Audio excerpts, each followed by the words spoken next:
د مؤمن چې قرآن او حدیث کې د هغې ذکر راغلی دی هغه دا چې دی صبر کوي په ده کې صبر موجودي او د صبر دا صفت دا په اورېدو کې داسې اساني یمړه صبر څه شی دی او دا خو موږ کې هر سړی په ځان کې صبر راوستی شي خو دا عملي کول ډېر ګران کار دی دا عملی کول ډیر ګران کار دی د صبر بېشماره فضایل په قرآن او په حدیث کې راغلي دي او دلته موږ هغه ټول فضایل نشو را جمع کولی او نه ټولې فایدې بیانولی شو خو بعض سرسري د دې دپاره چې د دې عمل طرف ته زموږ توجه شي او جذبه پیدا شي په یو مؤمن کې چې بزان کې صبر راولي د صبر مثال داسې دی د دین مشرانو علماو دا بیان کړی دی سلفو وی د صبر په دین کې داسې مقام دی لکه څنګه چې د سر په دې بدن کې دی اوس تاسو ګورئ سر او بدن که د دې بدن نه دې دا سر لرکو بدن ختم شو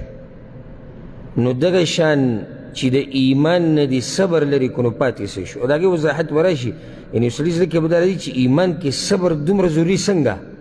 هغه به تاسو پوه شئ په انشاءالله چې د ایمان نه دی صبر لري کو لکه د بدن نه چې دی سر لري کو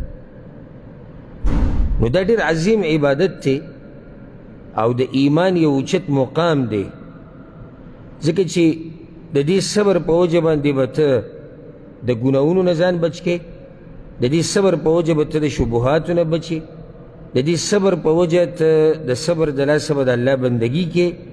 او د صبر د لاسه به ته د الله په فیصلو باندې راځي ټولې خبرې د ایمان سره تعلق ساتي ګناه نه ځان بندول الله چې درته د څه ویلي چې ویې کا پیغمبر چې درته څه ویلي چې ویې کا هغه کول او الله چې په تقدیر کې څه لیکلي په هغې راضي کېدل دا خو د ایمان بنیادي مسلې دي ځکه ما تاسو ته ووایي چې ایمان چې صبر دې نه و نو ایمان دې نشتي لکه سر چې دې نه نو بدن دې نشتي صبر الصبر په عربۍ کې دا منع کولو ته وایي یو شي بندولو ته وایي او په اصطلاح کې دا دې ته وایي یعنې یو ښایسته خوی دی چې انسان پې ځان بندوي د هغه څه نه چې څه مناسب نه وي او شریعت کې صبر دې ته وایي ځان بندول د هغه څه نه چې الله په هغې ناراضه کېږي ځان بندول د هغه څه نه چې په هغې باندې الله ناراضه کېږي که هغه عمل د زړه سره تعلق ساتي که هغه د ژبې سره او که هغه د اندامونو سره یعنی نه به په اندامونو باندې هغه څه کوي چې الله پرې ناراضه کېږي نه به په ژبه هغه څه وایي چې الله پرې ناراضه کېږي نه به په زړه کې داسې خبرې راولي چې الله پرې ناراضه کېږي دې ته صبر وایي شریعت کې صبر دی ته وایي او دا صبر واجب دی باجماع العلما دې باندې د امت اجماع دی چې صبر په هر مسلمان باندې واجب دی په دې کې څه دویم اختیار تا سره نشتی چې یاره که زه صبر ونه کړم دا صبر دا یو داسې عبادت دی چې الله په موږ لازم کړی دی او ځکه الله خپل پیغمبر ته امر کړی دی ولربک فاصبر او د خپل رب دپاره صبر کوه امر دی صبر به کې د صبر نه بغیر ګزاره کېدی نشي ګنجایش نشتی بله لار نشتی یو سړی چې ما ته بله لار وښایه بله لار نشتی دویم لازم به صبر کې او ګوره د صبر عظمت او فضیلت ته د دې نه معلوم که چې په دین کې څومره اوچت مقام دی رب العالمین د قرآن په 90 ځایونو کې 90 ځایونه لسکم سل ځایونو کې د صبر ذکر کړی دی لسکم سل ځایونو کې قرآن کریم کې د صبر ذکر راغلی دی او 14 قسمه صبر په قرآن کې ذکر شوی دی 14 قسمه صبر دا په قرآن کې ذکر شوی دی او مجموعي چې د صبر ذکر شوی دی نو هغه تقریبا 90 یا 90 پیرې شوی دی نو په دې باندې امر راغلی الله وي ولربک فاصبر، بل ځکه الله وي واصبر فإن الله لا يضيع أجر المحسنين. الله وي صبر وکړې. او زه به ته یو فایده ذکر کړم. ګوره دا صبر کول داسې آسان کار نه دی. په صحیح مسلم کې یو حدیث دی، پیغمبر صلی الله علیه وسلم وایي چې دا صبر چې دی صبر دا ضیا ده، ضیا رڼا ده. صبر ته رڼا ویلې ده. اوس سوال دا دی چې د صبر او د رڼا د یو بل سره څه تعلق دی؟ جواب د هغې دا دی، ګوره دا رڼا چې ده که نه رڼا دا خو موږ ته د لرې نه داسې رڼا ښکاري چې یاره دا سوچه فایدهمند شی دی، خو په دې کې سوځېدل ومي. په رڼا کې سوځېدلي که نه تکلیف پکې وي. یعنې کله چې ته اور ته نږدې کښېنې جمعې کې رڼا ده، فایده ده، خو تا ته ګرمایش هم د هغې رارسي، تا ته تپ هم د هغې مې رارسي. سوچه رڼا نه ده خالص چې تا ته پکې بلکل تپ نه میلاویږي، بلکې اور هغه پرېږده، دا د بجلۍ دې رڼا ته چې نږدې کښېنې دا هم بدن ته یو قسمه ګرمایش هغه محسوسوي دا بدن چې کله، بلکې که ډېر ورته نږدې شي نو نقصان دله درکوي. که لاس پې کښېږدي لاس ته لسیږي. نو اوس پیغمبر صلی الله علیه وسلم دومره فصیح او بلیغ انسان دی،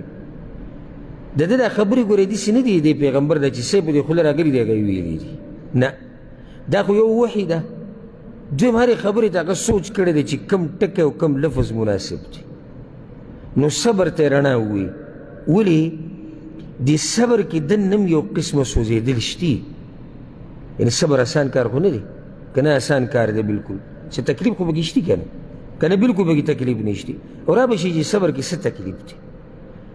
نو ځکه هغه اوچت مقام ورته میلاو شو چې صبر دا نور دی، دا رڼا ده، ضیا. په رڼا کې بیا لکه اوس رڼا د نور تکلیف پکې شتي؟ په رڼا د نور کې تکلیف شتي؟ تاسو کې نور کې کار نه کوئ، شتي پکې تکلیف. رڼا شتي خو ورسره څه ده؟ تکلیف پکې هم دی. صبر کې دننه تکلیف هم پروت دی. ډېر ګران کار دی خپل نفس صبرول د هغه څه نه چې نفس یې غواړي، خواهشات یې غواړي، یا صبرول په هغه څه باندې چې نفس پې نه راضي کېږي او ته یې پې راضي کېږي. نو دا ګران کار دی. او دې صبر ته زموږ ډېر زیات ضرورت دی، انتهایي ضرورت دی. وجه دا ده چې په دې دنیا کې ما او تا په یو حال نه یو، او که چېرته موږ په یو حال وی بیا هم جسه خبره وه، خو دنیا کې ګوره دوه قسمه حالات دي، دریم نشتي. او دا دواړه امتحانونه دي، یا به ته په سخته کې یا به ته په راحته کې. دریم شتي بل؟ که دریم صحیح ماته ووایي، یا سخته ده یا راحته ده، یا خوشحالي ده یا غم ده. اوس د مؤمن شان څه دی؟ دا خو واضح ده چې راحته کې دی د الله شکر ادا کړي. جدا مسله د هغې نه به چې د ورځ راشو چې د مؤمن بنده خوی دام دی چې د شکر ادا کړي. دا دویم حال چې دی هغه څه دی؟ سخته. او سخته کې څه ته ضرورت دی؟ صبر ته. نو اوس ما ته تاسو دا ووایئ د صبر نه بغیر ګزاره کیدی شي؟ نشي کېدی. ځکه چې زما او ستا ژوند کې دا دوه خبرې به لازم راځي، کله راحته او کله سخته، کله راحته کله سخته. په یو حال باندې هېڅوک نه دی پاتې شوی. په مخلوقاتو کې په یو حال هېڅوک نه دي. سړی چې د باچایان دوی ته هم سختي رارسي، په دوی باندې هم غم راځي، دوی ته هم تکلیف میلاویږي. نو صبر ته ډېر زیات ضرورت دی. وجه دا ده چې لازم به د ژوند په یو مرحله کې په موته باندې څه راځي؟ سخته به راشي. هغه په هر شکل کې راتلی شي. سخته د غریبۍ په شکل کې، د بیمارۍ، خپلوان به رانځي، قرضې، تکلیفونه، مسافري، منډې، چې څه ته وې، خو په موته باندې به لازم د ژوند په یو مرحله کې سخته راځي. او که څوک دا وایي چې زه بغیر د سختو نه ژوند غواړم، نو دا لیونی شوی دی، دماغو کې ډز شوی دی. بغیر د سختو نه ژوند پیغمبر ته نه دی میلاو شوی، تا ته د کوم ځای نه میلاویدی شي؟ دا ژوند نوم د دې دی چې دې کې به سخت راځي په دې کې به راحت هم راځي خوشحالي به هم راځي غم به هم راځي غریبي به مي مالداري به مي او میلاویده به مي او بیلتون به مي دا لازم دی په دې کې او مرګ ژوند به او بیا ورپسې صحیح مرګ به اوس ما ته ته څوک داسې نشي ښوی چې هغه د دې خبرو نه